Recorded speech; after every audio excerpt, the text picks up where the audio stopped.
Assalamu alaikum wa rahmatullahi wa barakatuh, j'espère que vous allez bien. J'étais tombé sur le titre de cet article qui m'avait fait un peu bugger. Je me suis dit que ce serait l'occasion d'en parler. Il y a pas mal de choses intéressantes à en dire, donc ne vous inquiétez pas, je vous traduirai un petit peu les éléments intéressants. Alors que dit cet article? Il dit la chose suivante: l'ampleur de la campagne de viol du Hamas contre les femmes israéliennes est révélée, témoignage après témoignage. Pourquoi est-ce que j'ai bugué? Parce que, en fait, cet article, il a paru chez Haaretz. Haaretz, c'est un journal israélien. Alors, c'est clair, c'est un journal plutôt sioniste, hein, mais c'est un journal de gauche, de l'opposition, qui est quand même généralement assez rigoureux, critique du gouvernement. Donc, lorsque je suis tombé sur ce titre d'article, je me suis dit, ah bon, ils ont quand même quelque chose du solide, j'aimerais bien le lire.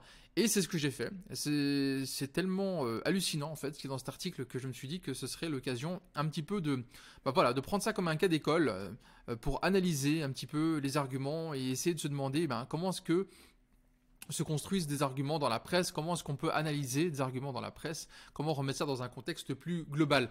Alors voilà, ça c'est ce qu'on appelle le chapeau de l'article. Qu'est-ce que ça dit? Ça dit que il y a une certaine docteure Koshav El-Kayam Levi, je ne la connais pas, enfin en tout cas je ne la connaissais pas au moment où j'ai lu cet article. Eh bien, elle a rassemblé des preuves et elle dirige une commission civile qui s'occupe un petit peu de collecter des preuves sur les violences à l'encontre des femmes et des enfants lors des attaques du 7 octobre par le Hamas. Et ces preuves qu'elle a amassées brossent un tableau horrifiant qui ne laisse aucune place au doute.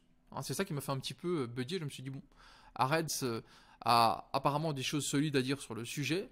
Et donc, le 7 octobre, les terroristes du Hamas ont systématiquement commis des viols et des abus sexuels.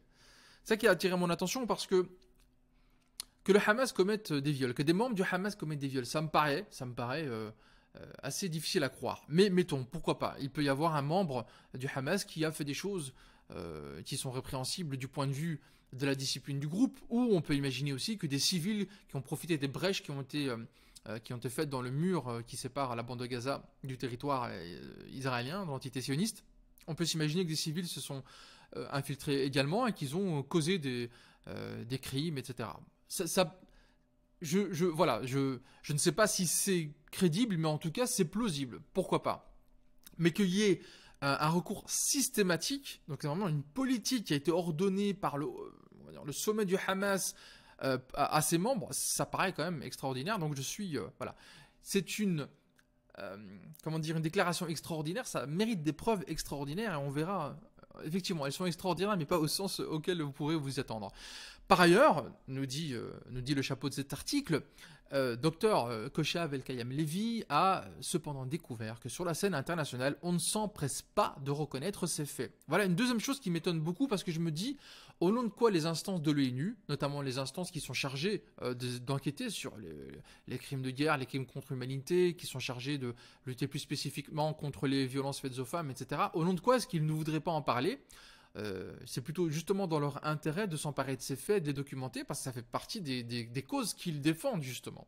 Bref, on va regarder un petit peu, on va analyser cet article, on va analyser toutes ces preuves qui apparemment ne laissent aucune place au doute, et on va faire ça dans une dynamique que, voilà, je vous avais déjà discuté dans la newsletter, hein. J'envoie une newsletter, hein, j'en profite pour le dire, qui s'appelle le Courrier du Critérium, une newsletter qui aborde l'esprit critique avec un regard islamique, et dans notamment une de ces newsletters, j'appelais à lire la presse pour apprendre à lire la presse, décoder la presse, parce que ça me semble quelque chose d'important. Donc si ça vous intéresse, une fois par semaine, j'envoie ce courrier. Les liens sont en description. On va commencer tout de suite en partant de cette question-là, cette question qui est soulevée dans le chapeau de l'article, à savoir, sur la scène internationale, les institutions ne s'empressent pas de reconnaître ces faits. Et en fait, ça fait partie d'une des premières questions qui est posée par le journaliste à cette Dr Koshav El-Kayam Levi. Et selon elle, voilà pourquoi ces institutions n'en parlent pas. Elle dit la chose suivante. Elle dit que, en fait, de la même façon que dans le mouvement MeToo, là, on a mis en évidence que certaines femmes, lorsqu'elles parlent de violences sexuelles qu'elles ont subies, on les met en doute, etc. De cette même manière, la communauté internationale, les institutions internationales, l'ONU fait la même chose, mais au lieu de le faire à titre individuel, elle le fait au titre collectif. C'est-à-dire, à toutes les femmes israéliennes, on leur dénie ce rôle de témoin et on dit en gros que ah ben on ne les croit pas parce qu'on ne voit pas des preuves. On remet leurs paroles en doute. Et ici, on a véritablement quelque chose qui est très intelligent de la part du docteur El-Kayam Levy, parce que ça touche à quelque chose qui fait très mal en Occident, alors que ça n'a rien à voir ici. Ici, on parle d'instances internationales qui, évidemment, quand elles doivent documenter des sévices, des crimes, doivent le faire sur base de preuves, comme c'est le cas pour n'importe quel conflit. On ne parle pas ici d'influenceurs ou d'hommes politiques ou de journalistes qui jettent le discrédit sur des femmes en disant on ne vous croit pas, tant qu'il n'y a pas de procès, on ne vous croit pas, etc. Alors que sur le plan militant, social, psychologique, on peut bien évidemment dire à ces femmes on comprend que vous ayez souffert, etc. Mais sur le plan juridique, notamment sur le plan du droit international, là, il y a toujours des enquêtes. Mais voilà, ça c'est une intelligence stratégique qui est quand même fine, il faut le reconnaître. Et donc, voilà, elle nous dit, il y a des preuves, on demande s'il y a des preuves, y a-t-il ou non des preuves de viol, le doute est jeté sur la femme, sa fiabilité est remise en question, et un doute persiste quant au fait de savoir si cela s'est produit ou non. Cette remise en question est maintenant dirigée contre nous au niveau collectif. Alors, elle continue, Dr El-Kayam Levy, en disant, c'est scandaleux. Pourquoi ? Parce qu'on leur pose des questions du style y a-t-il ou non du sperme qui a été collecté ? Y a-t-il ou non un kit de viol ? Parce que du point de vue du droit international, mais du point de vue de la police scientifique et de n'importe quel procès, lorsque vous avez des accusations de viol, il faut l'étayer, et il y a des kits, la police scientifique a des kits spécifiques pour ça, et le problème c'est que, et ça on le voit dans d'autres articles, ces kits n'ont pas été distribués, ces collectes n'ont pas été faites sous prétexte, peut-être que c'est vrai que c'était pas l'urgence, que les corps étaient là depuis 2-3 jours, que l'urgence était de reconnaître les victimes et pas de faire ce genre d'enquête. Bon.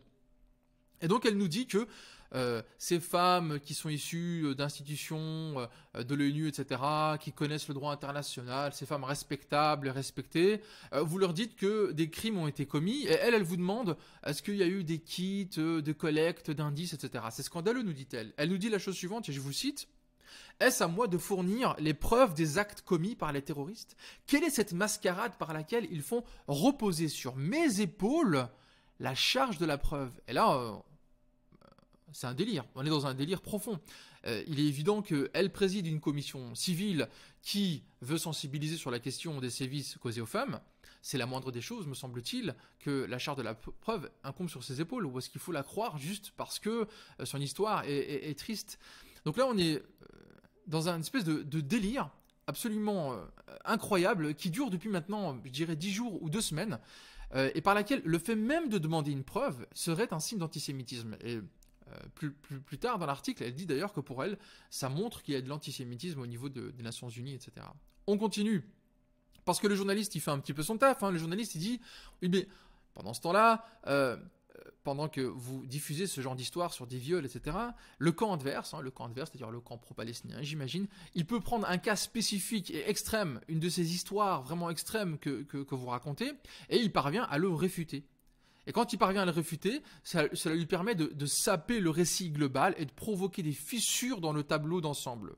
Autrement dit, comme on l'a vu, il y a des histoires absolument abracadabrantesques qui ont été diffusées, et puis des journalistes, même pas le camp adverse, juste des journalistes qui font leur taf, ont débunké, ont montré que c'était des fake news, ont montré que c'était tout simplement faux, soit que ça n'a jamais existé, soit que la photo était tirée d'un autre conflit qui n'avait rien à voir dans un autre pays, etc.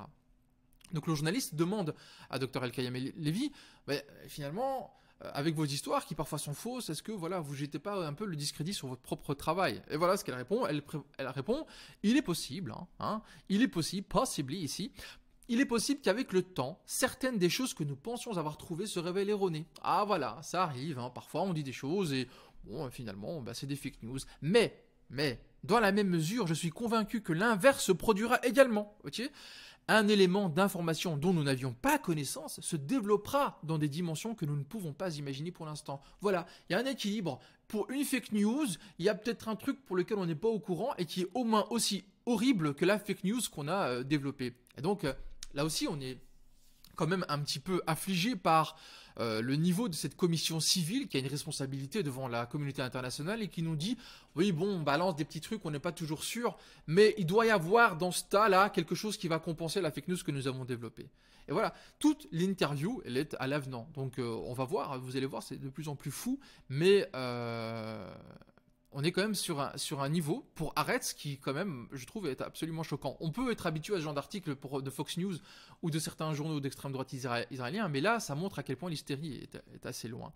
Donc, elle continue, notre docteur Al-Qaïm Elivi, en disant « Nous ne sommes pas un organe d'enquête ou de poursuite judiciaire, notre tâche est historique. » Mais qu'est-ce que ça veut dire notre tâche est historique? Ça veut dire notre enquête elle n'est pas scientifique, elle n'est pas rigoureuse. Nous on va marquer l'histoire, on est quelque part un peu, on flotte au-dessus de tout ça, de toutes ces dimensions un petit peu embêtantes, monotones, les preuves, les éléments scientifiques, les éléments techniques, les témoignages. Non, nous sommes dans une démarche historique. Mais si vous êtes dans une démarche historique, vous devez comprendre alors que l'ONU ne peut pas se contenter de ça. Les organisations internationales, la Cour internationale de justice ne peuvent pas se contenter de votre dimension un peu presque mystique et messianique ou historique.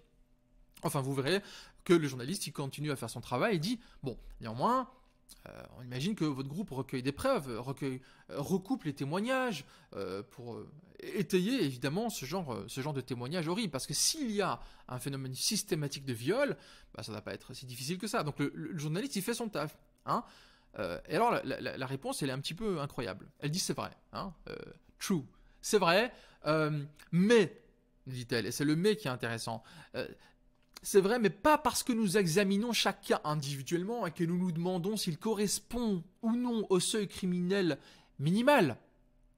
Et là, on a une commission civile qui est chargée de sensibiliser le monde sur ces questions-là, et il ne se demande pas si les cas, les histoires qu'il collecte correspondent à des seuils judiciaires et juridiques qui peut qualifier ces actes, par exemple, de viol ou de viol collectif ou de crime de guerre. Non, ça c'est pas de leur ressort. Elle dit même, le fait même que cette discussion ait lieu me rend folle. Excusez-nous.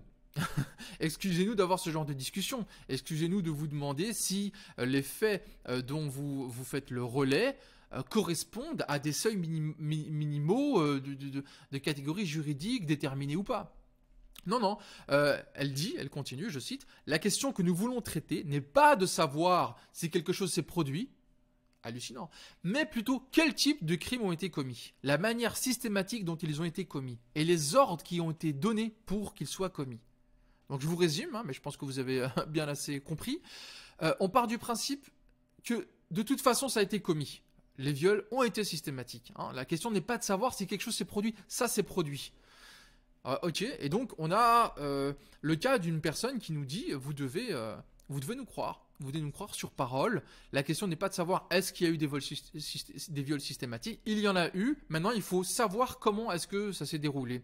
Aucune enquête judiciaire, aucune enquête journalistique, aucune enquête digne de ce nom, aucune perspective scientifique sur quelque sujet que ce soit peut partir du fait que la conclusion elle est déjà là et qu'il faut arriver à un chemin pour étayer cette conclusion.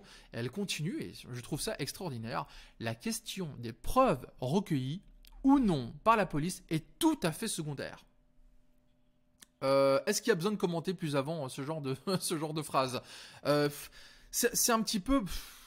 C'est pour les autres, ça. C'est pas pour nous. C'est pour le Darfour, hein, c'est pour les Ouïghours, c'est pour les Syriens. Voilà. Ça, mais la question des preuves techniques, ça, c'est pour nous, c'est secondaire. Ok. Et donc, alors, le journaliste continue.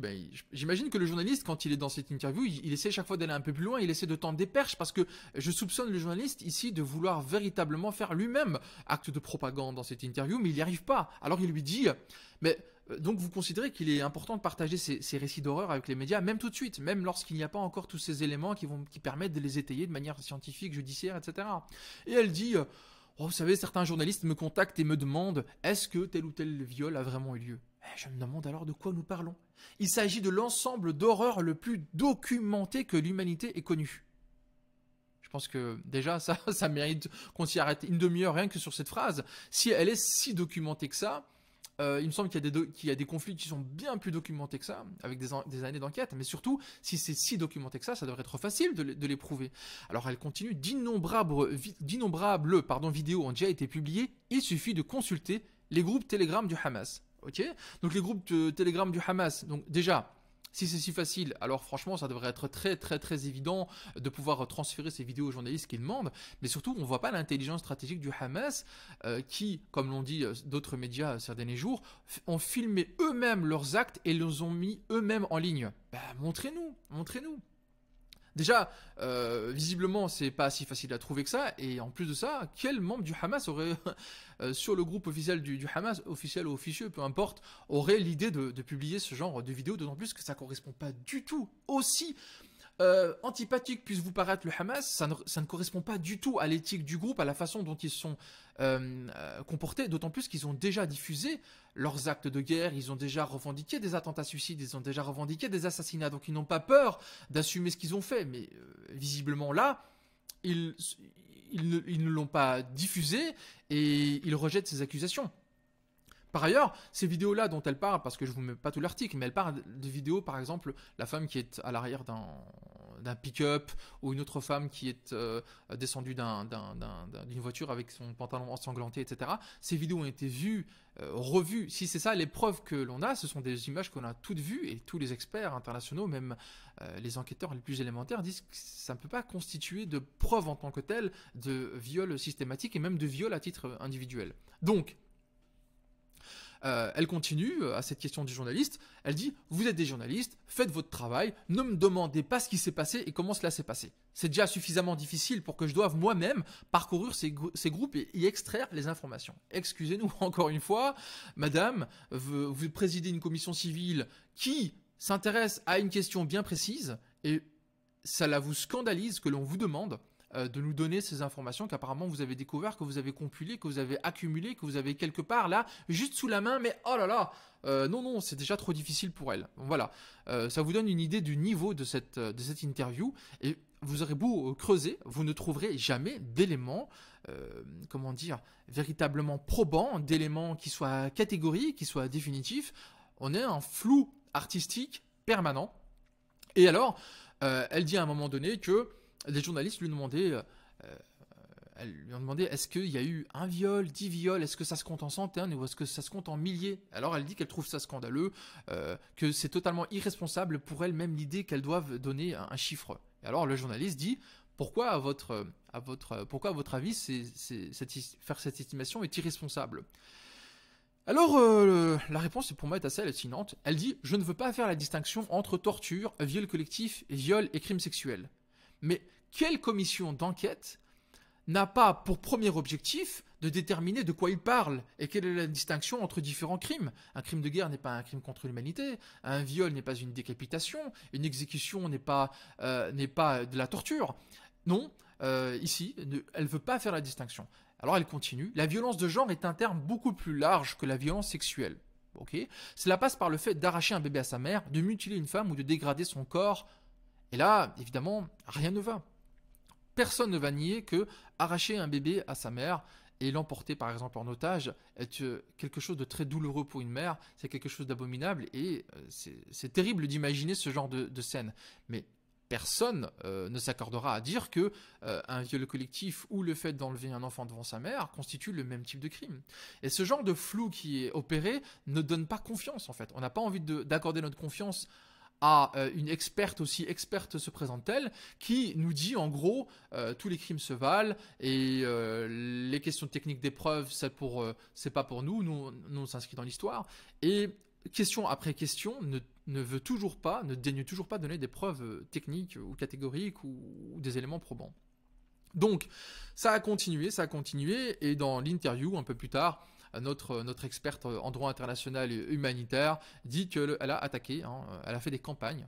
Et on voit un petit peu l'objectif véritable de sa commission civile, qui n'est pas de documenter, qui n'est pas d'apporter des preuves, qui n'est pas de faciliter le travail des enquêteurs, mais qui est un travail de propagande et un travail même de campagne agressive, puisqu'elle avoue elle-même qu'elle a fait virer Samantha Pearson. Qui est Samantha Pearson? C'est pas n'importe qui, c'est la personne qui dirige un centre spécialisé dans les violences sexuelles à l'université d'Alberta au Canada. Et donc, qu'est-ce qu'a fait Samantha Pearson, quel crime a-t-elle commis? Elle a signé une tribune qui appelait à un cessez-le-feu pour que il y ait moins de souffrance du côté des civils, et par ailleurs qu'il faudrait plus d'enquêtes sur les crimes sexuels commis par le Hamas, parce qu'il n'y a pas de preuves, dit-elle, encore à ce jour. Et ça, c'est scandaleux. La commission civile a contacté l'université d'Alberta, qui a fait virer cette spécialiste de la question. Par ailleurs, nous dit notre experte, ils vont cibler une autre cible qui est Rim El Salem, qui est une rapporteure spéciale aux Nations Unies sur la question des femmes, et qui a aussi commis un crime incroyable, celui d'avoir demandé des preuves pour pouvoir continuer l'enquête, ce qui est la base élémentaire de toute décision de l'ONU, de toute enquête, de toute commission, de tout procès, à savoir quelque chose qui n'a rien à voir avec la question de savoir si ce sont des femmes israéliennes ou si ce sont des hommes de République centrafricaine. Devoir revenir sur ça, c'est quand même assez prodigieux. Donc, ils essayent de faire virer Rim Al-Salem, en plus en mentant, puisqu'elle dit ici qu'elle a reçu un email dans lequel Rim Al-Salem demandait des preuves de ses accusations, ce qui est faux, sur Twitter. Rim Salem a précisé, elle a demandé un droit de réponse qu'Aretz lui a refusé, ce qui est scandaleux. Et Rim Salem dit n'avoir jamais contacté par email cette experte et avoir juste fait sortir un communiqué dans lequel il demande des preuves au sens général, même pas juste pour ces faits précis imputables au Hamas, mais en général. Donc, on voit ici que, par exemple, ici, un exemple assez éloquent où El-Kayam Lévi ment, et donc ça jette le discrédit sur à peu près tout ce qu'elle a dit jusqu'à présent. Il est tout à fait normal, comme ici nous le rapporte l'agence de presse Reuters, et qu'une commission de l'ONU demande, pour faire son enquête, des éléments factuels et appelle à des preuves. Voilà, c'est ce qu'ils ont fait. Ils l'ont fait, ici on le voit le 30 novembre. Quelle a été la réponse d'Israël? Je vais vous montrer la réponse sur Twitter de l'ambassadeur d'Israël à l'ONU, qui nous dit que cette commission d'enquête est antisémite, que par conséquent Israël a zéro confiance dans les enquêtes de cette commission, et que donc il ne va pas coopérer d'aucune manière que ce soit avec un organe aussi discriminatoire et antisémite. Sérieusement, on peut se poser la question. Déjà, les commissions de l'ONU ont montré à plusieurs reprises le sérieux de leurs investigations et à quel point ils parviennent à être impartiaux sur ce genre de crime. Par ailleurs, quel message cela renvoie lorsque un État refuse absolument qu'une enquête de l'ONU fasse son travail, si ce n'est que, à mon avis, je pense que c'est la conclusion que l'on peut tirer à ce stade, si ce n'est qu'il n'y a pas d'éléments factuels. Je garde l'esprit ouvert. L'idée qu'il puisse y avoir des crimes qui ont été commis, notamment des viols ou des violences sexuelles, c'est tout à fait possible. Sur un terrain de guerre, qu'il y ait des personnes qui ont commis ces crimes, ou qu'il y ait des civils qui se sont infiltrés, qui ont commis ces crimes, c'est tout à fait possible. À ce stade, l'idée d'une campagne de viol systématique qui est restée pendant un mois inconnue au bataillon et qui depuis 2 semaines commence à émerger juste au moment où Israël a besoin de passer à la deuxième phase après la première trêve, voilà, je pense que ça se passe de commentaires. Mais on pourrait se demander par ailleurs, cette fameuse experte El-Kayam Lévi, qui est-elle? C'est la question que je me suis posée, et je suis tombé sur un excellent article de Mondoways, qui est un site spécialisé sur la Palestine, Israël et les États-Unis. Ils ont fait une enquête à propos d'un reportage du CNN qui repose notamment sur cette El-Kayam Lévi, et que découvre-t-on? Que ce n'est pas une experte du droit international humanitaire, non, on le voit ici, elle est experte juridique auprès notamment du procureur général d'Israël, qu'elle aide, par exemple, comme je vous l'ai entouré ici en rouge, qu'elle aide par exemple au niveau juridique lorsqu'il s'agit de faire des choses qui ne sont pas très très jolies, elle donne un cadre juridique pour entourer ça, notamment. Un de ces faits d'armes, c'est, comme le montre cet article de septembre 2015, signé par El-Kayam Lévi, comment faire en sorte que juridiquement, on protège Israël lorsqu'elle commet des choses aussi horribles que, par exemple, comment on appelle ça, le fait de nourrir de manière forcée des détenus politiques palestiniens qui font grève de la faim, comme le faisaient les Américains à Guantanamo. Donc voilà, notre El-Kayam Lévi, un de ses tafs au niveau juridique, c'est pas le droit humanitaire, au contraire, c'est comment faire en sorte que des choses qui sont interdites dans le droit humanitaire soient quand même commises avec tout l'artifice juridique autour pour pour garantir que pour que tel interrogateur ou telle armée ou telle police ne soit pas inquiété. Voilà, voilà. Donc comme je vous le disais, Haaretz en général fait du taf plutôt rigoureux, comme je vous le disais, ça reste un journal de gauche sioniste, donc on ne peut pas attendre de Haaretz que ce soit le grand militant de la cause palestinienne, mais tout de même, je l'ai lu pendant plusieurs années quand il était en accès gratuit. Et d'ailleurs, ils ont publié un article il y a quelques temps, ils l'ont publié, c'était en hébreu, ça a été traduit en anglais, c'est comme ça que ça se passe souvent chez Haaretz, dans lequel ils disent que les massacres du Hamas ont amené à ce que plein d'histoires horribles se répandent, et plusieurs de ces histoires sont fausses, ok, plusieurs sont des fake news, et que la réalité est assez dure que pour inventer des histoires abracadabrantesques. Et donc, ce que nous dit ici Haaretz, dans le chapeau de cet article, c'est que des faux témoignages ont été entendus, des faux témoignages. Hein. Il ne s'agit pas ici de trucs, de malentendus ou de quiproquos. Non, ce sont des faux témoignages, notamment les volontaires du mouvement Zaka. C'est un mouvement religieux qui était les premiers à être arrivés sur les kibbutzim pour récolter les corps, et donc c'est de eux que sont venus les premiers témoignages, des officiers de l'armée, le président de l'Union Salvation Union que je ne connais pas, et la femme de Netanyahou elle-même qui a aussi diffusé des fake news. Et on apprend par exemple que les 40 bébés décapités, c'est faux, que le bébé qui a rôti dans un four, c'est faux, que la femme enceinte qui était éventrée, dont le fœtus était en dehors d'elle. C'est une photo qui malheureusement est vraie, mais qui n'est pas tirée de ce conflit-là, donc c'est faux. Les enfants qu'on a attachés tous ensemble, comme le disait Netanyahou dans son coup de fil à Biden, attachés tous ensemble et on leur a mis le feu, que sais-je, c'est faux. Une femme otage qui a accouché dans la bande de Gaza, c'est faux, ça c'est la femme de Netanyahou qui a sorti ça, et toute une série de choses qui ont été diffusées qui sont fausses, et on se rend compte que maintenant aujourd'hui tout le monde sait que c'est des fadaises, et il y a de bonnes raisons de penser, on n'est jamais catégorique, il faut toujours garder un esprit critique et être prudent, mais il y a de bonnes raisons de penser que toute cette campagne, que c'est une véritable campagne maintenant sur cette campagne de viol systématique du Hamas soi-disant, que c'est une campagne, tout simplement une campagne de propagande, de hasbara comme on dit dans le jargon israélien, parce que l'opinion publique internationale commence à en avoir assez, que l'on justifie le massacre de milliers et de dizaines de milliers de Palestiniens sur base de beaucoup de fake news.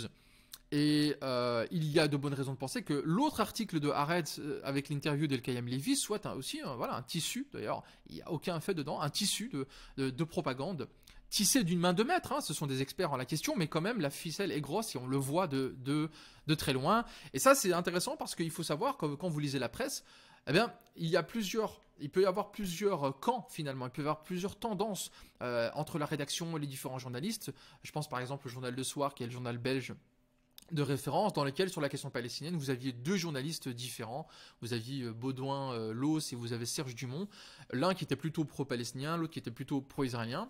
C'est intéressant de lire la presse et d'apprendre à voir un petit peu comment ces sensibilités peuvent se distribuer dans un article, dans une rédaction, parce que lire la presse c'est très important, ça permet de comprendre un peu mieux les acteurs en jeu, ça permet d'exercer son esprit critique. C'est ce à quoi j'appelle depuis longtemps pour pouvoir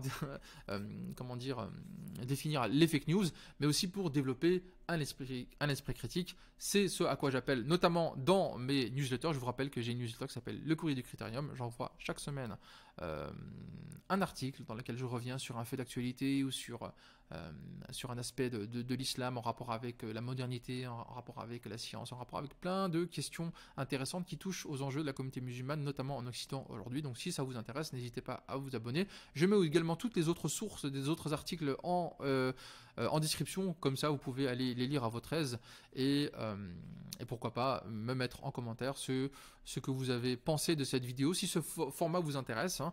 Ce format, je l'avais suggéré notamment sur mon canal Instagram. C'est de temps en temps de prendre un article, de prendre le temps de le disséquer véritablement et de chaque fois glisser des petites réflexions qui permettent peut-être d'être profitables à certains d'entre vous si les questions vous intéressent. Voilà, c'était le Critérium, un islam avec esprit critique. J'espère que tout cela vous a plu. J'implore Allah Azza wa Jal qu'il assiste les opprimés sur terre où qu'ils soient, et notamment nos frères et nos sœurs de Gaza. Et j'implore Allah pour qu'il nous accorde une science utile, qu'Allah vous préserve. Wassalamu alaikum wa rahmatullahi wa barakatuh.